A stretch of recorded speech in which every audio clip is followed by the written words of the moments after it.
নিজেদের ঘরের মাটিতে বিশ্বকাপ আয়োজন করে নিজেরাই খেলতে পারবে না সেমিফাইনাল বা ফাইনাল। নিজেদের ঘরের মাটি থেকে বিদায় নিতে হলো ওয়েস্ট ইন্ডিজদের। সাউথ আফ্রিকার বিপক্ষে বাঁচা মলার লড়াইয়ে শুরুতে ব্যাটিং করতে নামে ওয়েস্ট ইন্ডিজ, কিন্তু তাদের ব্যাটসম্যানরা সুবিধাই করতে পারেনি।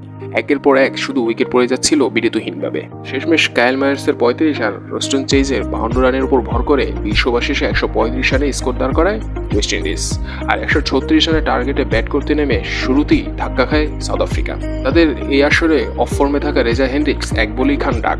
এই আসরে সবচেয়ে ভয়ঙ্কর ব্যাটসম্যান বা সাউথ আফ্রিকার হয়ে যিনি ম্যাচ ঘুরিয়ে দিয়েছেন পাওয়ার প্লেতেই, সেই কুইন্টন ডিকক আউট হয়ে গিয়েছেন খুব তাড়াতাড়ি। 2 ওভার শেষে 15 রান তুলতেই দুটি উইকেট পড়ে যায় সাউথ আফ্রিকানদের। আর এরপরই চলে আসে বৃষ্টির শেষে ডিএল স্মিথ হয়ে সাউথ আফ্রিকানদের জন্য টার্গেট দাঁড়ায় 17 ওভার 123 রান, কিন্তু হাতে ছিল 8টা উইকেট। তো মনে হচ্ছিল খুব ইজিলি চেস করে ফেলবে সাউথ আফ্রিকানরা, কিন্তু শেষে যে এত রোমাঞ্চকর হবে বা এত নাটক হবে সেটা হয়তো বা অনেকের কল্পনাও ছিল না। টপ অর্ডাররা বা মিডল অর্ডাররা খুব চিপলি আউট হয়ে যাচ্ছিলেন একের পর এক, কেউ দাঁড়াতেই পারছিলেন না। শেষমেশ মার্কো জেনসেনের দায়িত্বশীল 14 বল 21 রানের উপর ভর করে সাউথ আফ্রিকা সেমিফাইনালে পৌঁছে যায়। শেষে যেটুকু নাটক হয়েছে সেই নাটকে একদম পানি ঢেলে দিয়েছেন মার্কো জেনসেন। সাউথ আফ্রিকাকে সেমিফাইনালে তুলে নিয়েছেন এক হাতে, আর ওয়েস্ট ইন্ডিজকে বিদায় ঘন্টা বাজিয়ে দিয়েছেন তিনি। তো গ্রুপ 2 থেকে কনফার্ম হয়ে গিয়েছে কোন দুটি দল কোয়ালিফাই করে ফেলেছে। ইংল্যান্ড গতকাল রাতেই কোয়ালিফাই করে ফেলেছে, আর এই ম্যাচে সাউথ আফ্রিকা জিতে সাউথ আফ্রিকা কোয়ালিফাই করে ফেলেছে।